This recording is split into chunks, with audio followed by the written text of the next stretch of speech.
వాస్తవానికి తెలంగాణ ప్రజల విముక్తి మొత్తం అంబేద్కర్ తత్వశాస్త్రంలోనే దాగి ఉంది. సరే, కాన్షీరామ్ అంటే అది పని విధానం, అది యుద్ధ రీతి.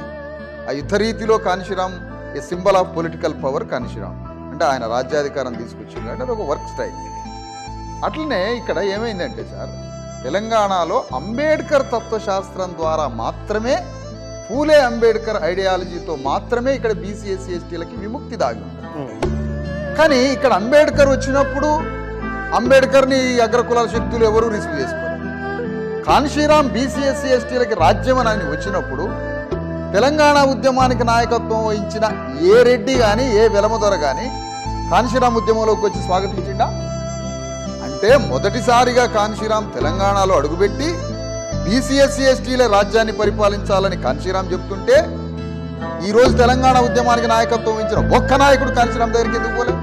అంటే వాళ్ళకి తెలుసు బీసీ ఎస్సీ ఎస్టీలు రాజ్యానికి రావద్దు.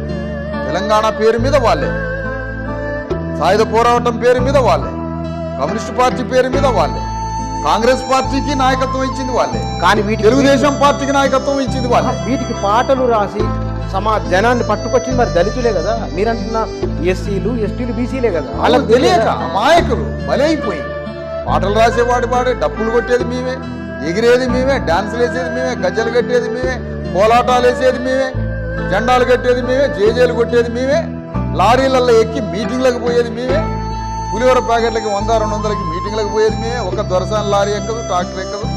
మా జనమే, మా అమ్మలో అక్కలో అయ్యలో అన్నలో మొత్తాన్ని లారీలలో దూసి గ్రౌండ్లలో నింపుతారు. ఆ గ్రౌండ్లో ఒక్క దొరసాని ఉండగా చూసినారు లారీ ఎక్కదు.